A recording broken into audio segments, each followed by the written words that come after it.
Hi, my name is Courtney Harris. This is my assignment for Module 1, EDL 850, Government Control of Education. To start off, I'm going to do a little bit about me. Like I said, my name is Courtney. I recently relocated to Omaha from the Kansas City area. I taught family and consumer sciences for 4 years out of middle school in Overland Park. I am in between jobs at the moment. I'm looking to become an instructional designer or learning and development specialist. However, as I'm working to achieve those, I do plan on being a substitute teacher for the local school districts here. I included a couple of pictures. The first picture is a picture of my dog, Mabel. She is 3 years old and she is a Cocker Spaniel. And then I also included a picture of my boyfriend and I. We got to do a couple of trips this summer. We went to Myrtle Beach, and then we also went to Colorado, which is where that picture was taken, to watch my cousin get married.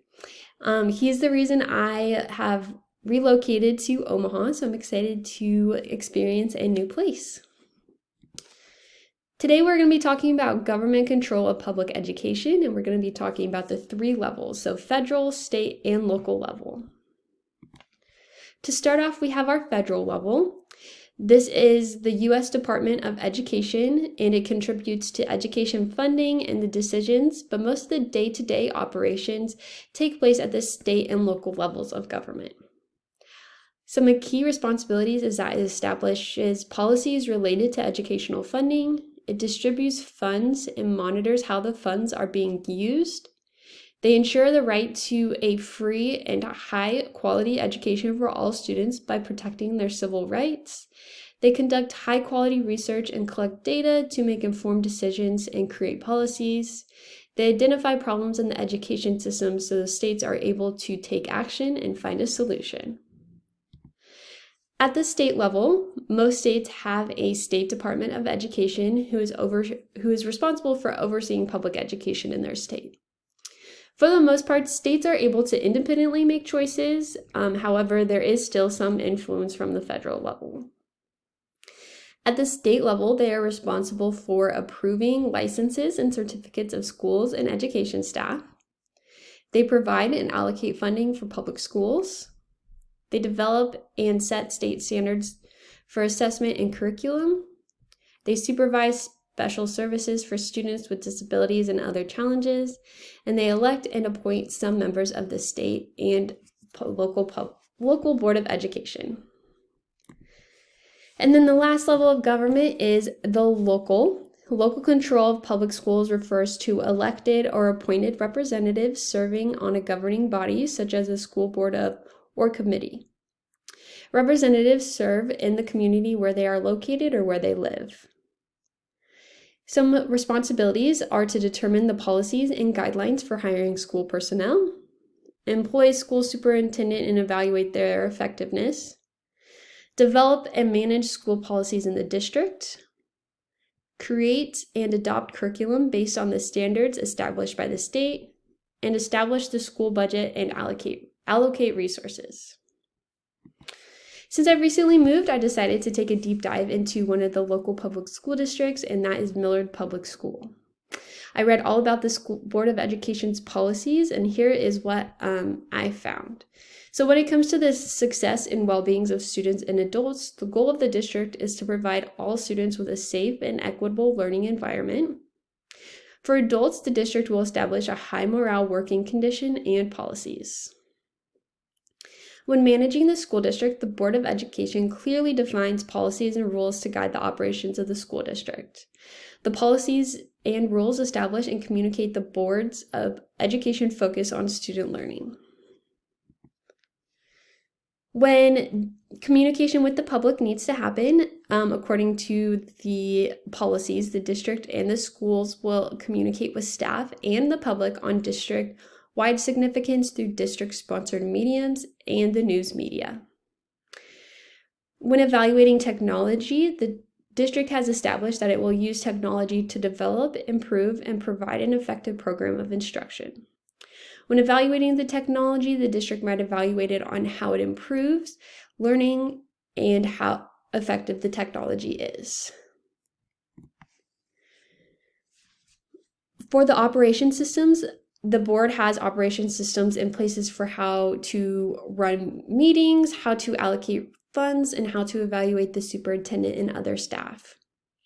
When it comes to making data-informed and equitable school resource plans, they use their program evaluation, which evaluates the effectiveness and efficiency of the school program.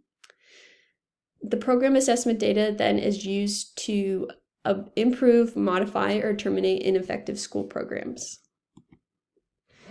And lastly, when it comes to implementing laws, rights, and policies and regulations, new policies or revisions must be approved or rejected using the following procedure. So the new rule or revision is then submitted in writing to the board. It is then proposed new rules or revisions of existing rules may be approved or rejected. And the approval or rejection of the new rule or proposed or revision shall be a majority vote of all members on the board. When it comes to my personal experience with each level of government, for the federal level, as an educator, I must follow policies that are set by the federal government. They do determine a part of my school funding based on those funding policies. The State Department granted my teaching license. They provide standards that I must follow in the classroom, and they also provide funding for schools. At the local level, they determine the class fee of my course. So as a family and consumer science teacher, I have a lot of consumables that I have to buy, including groceries to complete food labs. And so the Board of Education determined the class fee that my students would pay, so I'm able to do that. They develop the curriculum I must implement into my classroom. They establish school policies for the operation of the district. Looking throughout the submission, it can be seen how each level of government promotes and protects students and adults in the school by having policies in place that focus on student learning and success. Each level works together to implement data-informed decisions. For instance, the federal government will collect data and identify issues in the school. That data is then shared with the state and local government as well as the public. From there, policies, rules, and regulations can be implemented based on the data that improves many aspects of the school system. One of the most important elements of standard PLO 6 operations and management is technology. Today, technology is used for everything, and the other elements of the standard would not be able to happen without technology. The second most important element is communication. Communication is needed within the organization and the public to set expectations and is needed to make informed decisions. The third most important element is management. While management is important, it would not be able to happen without communication. Lastly, the operation systems is the fourth most important element of the standard. Operation systems make sure the schools run smoothly, but I believe that they will constantly be changing to fit the needs of the audience. Honestly, looking back before this assignment, I had very little knowledge of responsibilities each level of government had when it comes to public education. I knew that each level played a role, but I wasn't exactly sure of the specific responsibilities. After this assignment, I understand each level's responsibility in public education. As an educator, it is important to understand how the school district you are working in is operated and how things are decided.